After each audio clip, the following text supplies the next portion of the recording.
The movie opens with a woman named Holly pressing on a metal incision in her scalp before turning on an unusual device. Blood begins to flow from her wound as she smiles at herself in the mirror. However, moments later, her smile fades and she begins to cry before eventually turning off the device and wiping away her tears. Sometime later, we see Holly arrive at a hotel with another girl, where they are supposed to work as hostesses for a large party. Her companion then gives her some instructions before they head off to do their work. But moments later, something unexpected happens when Holly suddenly snaps and walks up to a wealthy attorney, brutally stabbing him all over. This causes a commotion among the people, who panic and run away from there to call the police. After the man dies, Holly drops the knife and attempts to shoot herself in the mouth, wishing to die as well. She says, "Pull me out," but begins to shake and hesitates to pull the trigger. Just then, a group of cops arrives and tries to arrest her, but when Holly attempts to shoot at them, they respond with gunfire that instantly kills her. The scene then cuts to a lab, where we see a woman named Tasia connected to a machine. Shockingly, we learn that Holly didn't kill the man herself, as it was Tasia who possessed her body. Tasia is revealed to be an elite assassin who works for a tech firm that uses brain implant technology to remotely control other people's bodies. She sits on a sofa in a secluded lab and manipulates unwilling hosts to eliminate high-profile targets. Once the mission is complete, Tasia returns to her real life by forcing her borrowed body to take its own life. In the meantime, Tasia awakens and is disconnected from the machine. She is then subjected to a psychological evaluation by her boss, Girder, who wants to ensure that she has not suffered any damage to her consciousness. During the session, Girder shows Tasia some personal items from her childhood, which she must identify. She recognizes a pipe that belonged to her grandfather, although he died before she was born,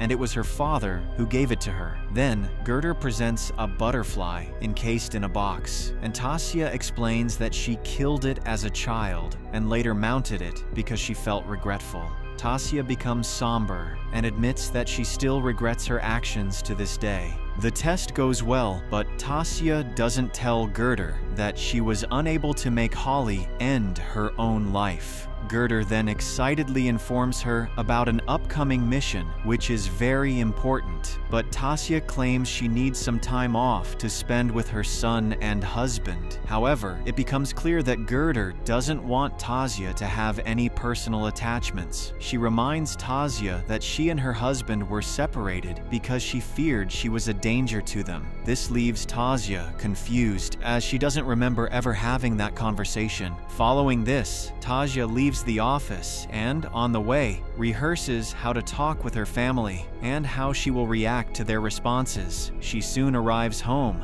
where she's greeted by her estranged husband, Michael, and their son, Ira. Tasia tries her best to connect with them, but it's clear that her job is taking a mental toll on her. When she sees the news coverage of the murder committed by Holly, she becomes visibly disturbed. Ira then excitedly shows her his new toy, but Tasia shows little to no emotion in response. That evening, Tasia and Michael get intimate, but during this, she begins to have flashbacks of killing the attorney, which disturbingly start to arouse her. Later, Tasia finds normal life unbearable and quickly calls her boss, saying she's ready to return to work and no longer needs time off. She then informs Michael that she has to leave because something urgent has come up at work. This confuses him, as he believed she had taken time off to be with the family. He urges her to quit despite not knowing what her job really is. He reminds her that their son needs a present mother and expresses how much he hates the growing distance between them. But Tasia ignores his words, her mind already slipping as she begins to see blood flowing from Michael's neck. She then checks on her sleeping son and silently says goodbye before leaving. Long story short, Tasia returns to the company, where Girder reveals that she's considering Tasia as her potential replacement since she is getting old. Tasia responds with excitement, saying it would be an honor to take over her position. Girder then questions her about why she repeatedly stabbed the attorney when she was only told to shoot him quickly. Tasia doesn't respond, but it is clear that she derives disturbing pleasure from these killings and inflicting pain on her victims. Next, Girder Girder assigns Tasya a new mission: to assassinate a wealthy conglomerate named John Parse, who owns a major data mining company called Zoo.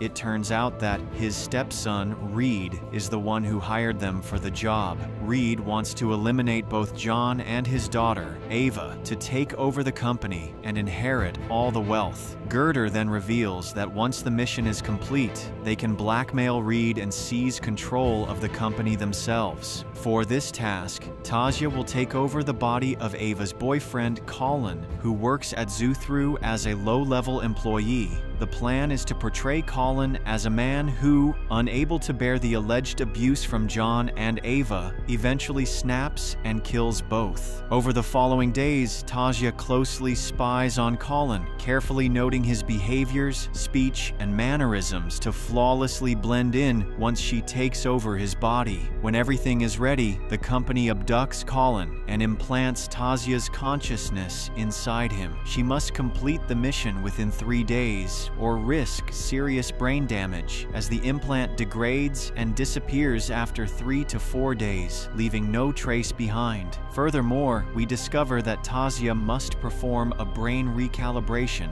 through an incision to maintain control of the host's body, just like we saw her do with Holly at the beginning. In the next scene, Tasya wakes up in Colin's body beside Ava. She immediately feels something off, as the synchronization between Colin's body and Tasya's mind isn't seamless. Despite Girder's probing questions, Tasya deliberately keeps this flaw hidden. She does her best to adjust to life as a man, but Ava immediately notices changes in Colin's behavior. Ava asks if everything is okay, and the fake Colin assures her that all is fine and she shouldn't worry. Later, Colin goes to Zoo, where he meets his friend Eddie, who brags about the girls he slept with the night before. But Colin doesn't show much interest and heads to work, which is reviewing home video streams and tagging curtains that appear in the footage. Tagging involves identifying and labeling household items captured on camera. It's clear that John has little regard for Colin and has deliberately assigned him to this tedious, low-level job as a show of disrespect. Meanwhile, Tasya begins to experience strange phenomena while inside Colin's body, including seeing things that aren't there and briefly losing control.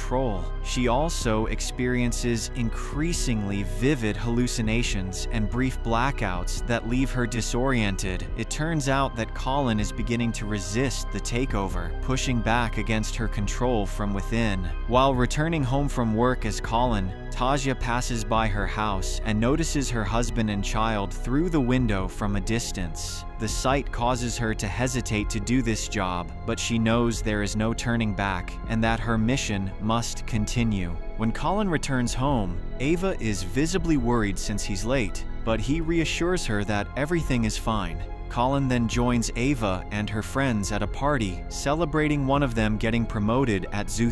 The girls begin teasing Colin for holding such a low-level job despite being the boss's future son-in-law, which makes even Tasya feel bad. But Ava stands up for him, saying her father is a cruel man who deliberately tries to make her boyfriends suffer. Feeling overwhelmed by the party, Colin slips away to the bathroom to gather himself. There, he's approached by one of Ava's friends named Rita. She gently asks if they can be friends again, assuring him that Ava wouldn't have a problem with it. Colin agrees, and a pleased Rita suggests they should catch up once she returns from Chicago. After the girls finally leave, Ava approaches Colin and asks if everything is okay, noting that he's been acting strangely lately. She tells him that if the job is making him miserable, he's free to quit, and she wouldn't mind. However, Colin reassures her that he's fine, and the conversation ends with the two becoming intimate. The next morning, Girder checks in with Tasya to make sure everything is under control. Despite the ongoing hallucinations and blackouts, Tasya assures her that she's fine,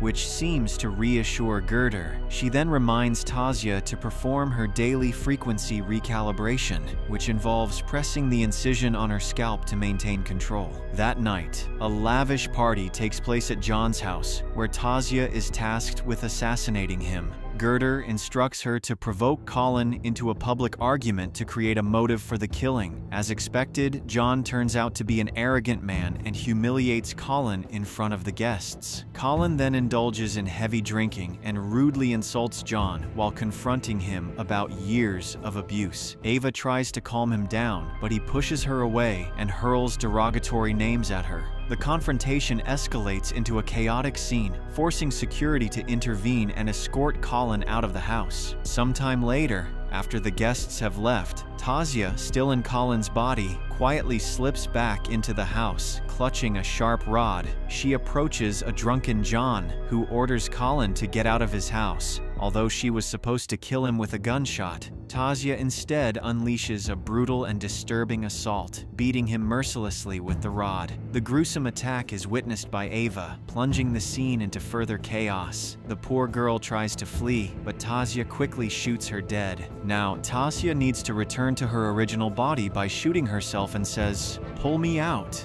But she fails miserably when she is unable to pull the trigger, just like with Holly's case. To escape before the implant dissolves or her own mind is permanently damaged, Tasia grabs a shard of broken glass and tries to stab herself in the head to sever the connection. This damages the brain implant, and the injury causes physical distress in Tasia's real body at the lab. She begins to bleed profusely and convulse, but the doctors manage to stabilize her for now. Her consciousness is still trapped within Colin's body, but she has lost control of it. As Tasia struggles, Colin's consciousness starts to regain control. Confused and unaware of why he killed his girlfriend and her father, he leaves the house, grabs some fresh clothes, and heads to a public bathroom where he removes the incision from his head. He receives a call and answers it, only to hear Girder's voice on the other end wanting to speak with him. The scared guy immediately throws the phone aside, not understanding what's happening. Because Tasia's consciousness is still inside him, Colin begins to experience strange flashes of her memories.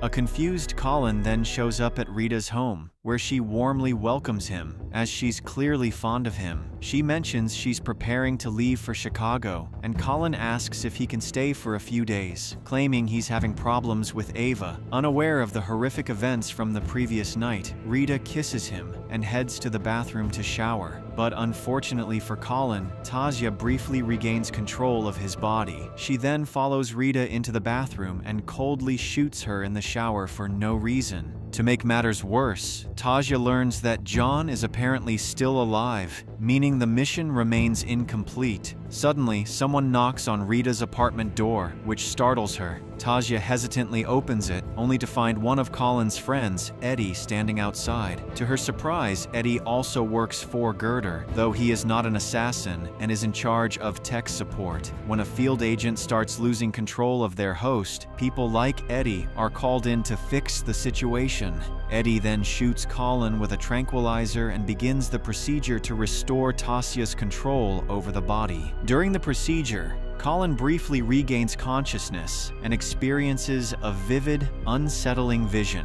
In the vision, he sees himself entering the room and violently attacking Tasia. He tears off her face, wears it like a mask, and gains access to her memories. He uncovers everything about her life, her family, and even her home address. Moments later, Colin wakes up in his own body, only to find Eddie lying dead beside him. In shock and panic, he rushes to the bathroom, where his heart sinks at the sight of Rita's lifeless body. He has a brief flashback of the murder and is horrified by his actions. Colin then grabs a gun, and Tasia inside him uses her full strength to force him to pull the trigger. This conflict sparks a fierce mental battle, and Colin is now aware of her presence within his body. Now aware of Tasia's personal life, Colin heads straight to her house and watches from a distance. He begins practicing how to speak to them, just like Tasia used to do. Moments later, he comes across Ira and manages a brief conversation with the boy, whom he finds endearingly innocent. However, Michael is unsettled by the unfamiliar man speaking to his son and quickly calls Ira back inside. Sometime later, night falls, but Colin remains fixated outside the house and stalks the family. Finally, he summons the courage to approach and rings the doorbell.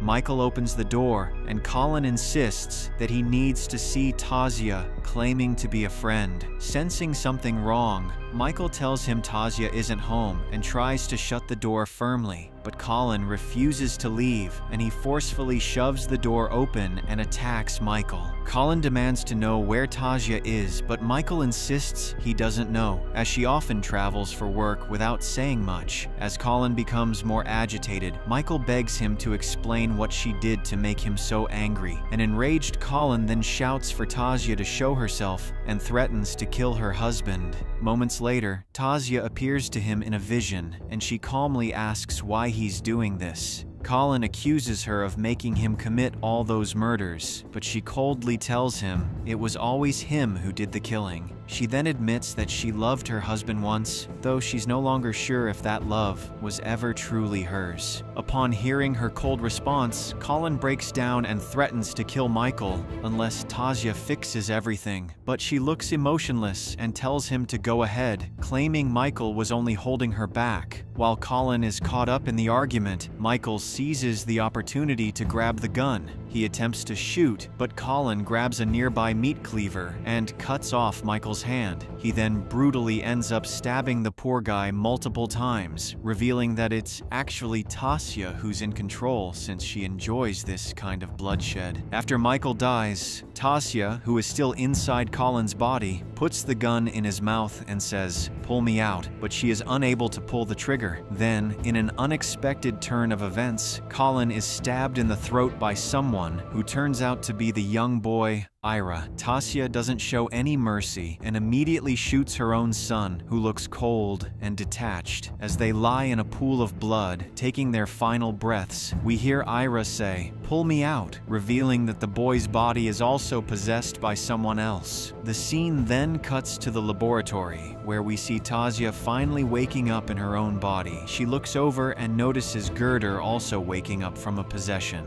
It becomes clear that Girder was the one who had been possessing Ira to pull Tasia out of Colin's body. Afterward, Girder asks Tasia if she needs to take a break, but the latter declines and suggests going straight into the psychological evaluation. During the session, Girder presents her with the same personal items from her childhood. Tasia identifies a pipe as belonging to her grandfather, who died before she was born, and claims her father gave it to her. When shown the butterfly, she calmly explains that she killed it as a child and mounted it. However, Tasia expresses no regret this time, revealing that she no longer feels guilt for any of her actions, whether it was killing the butterfly, her ex-husband, or even her child. This pleases Girder, as she has achieved her goal of creating an emotionless killing machine with no personal attachments.